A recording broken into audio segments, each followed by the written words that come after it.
জাতিসংঘের মানবাধিকার অফিস স্থাপনে 244 শিক্ষকের উদ্যোগ। ঢাকা জাতিসংঘের মানবাধিকার হাই কমিশনের কার্যালয় স্থাপনের ঘোষণায় 244 জন বিশ্ববিদ্যালয় ও মেডিকেল কলেজের শিক্ষক উদ্যোগ প্রকাশ করে বিবৃতি দিয়েছেন। বৃহস্পতিবার তারা এই বিবৃতি দেন। বিবৃতিতে বলা হয়, আমরা বাংলাদেশের শিক্ষক সমাজ ঢাকা জাতিসংঘের মানবাধিকার হাই কমিশনের কার্যালয় স্থাপনের ঘোষণায় গভীরভাবে উদ্বিগ্ন।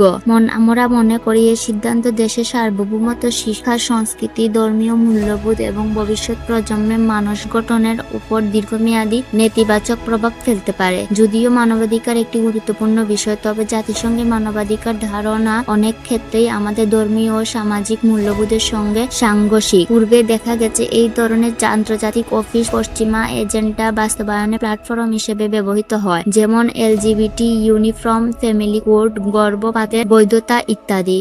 ধর্মীয় ও সামাজিক মূল্যবোধ পরিপন্থী এবং বিষয় আমাদের পাঠ্যক্রমে চাপিয়ে দেওয়ার মাধ্যমে শিক্ষা ব্যবস্থা ও সমাজে বিভ্রান্তি এবং সংকট তৈরির যুক্তি সংস্কার আমাদের মধ্যে তৈরি হয়েছে। তারা বলেন, বিশেষভাবে উদ্বেগজনক হলো এই অফিস প্রাথমিকভাবে 3 বছরের একটি প্রজেক্ট হিসেবে দেখানো হলেও বাস্তবে এই দীর্ঘমেয়াদ রূপে নিতে পারে, যা ভবিষ্যৎ সরকারের স্বাধীন সিদ্ধান্ত গ্রহণের পথ সংকীর্ণ করে দিতে পারে।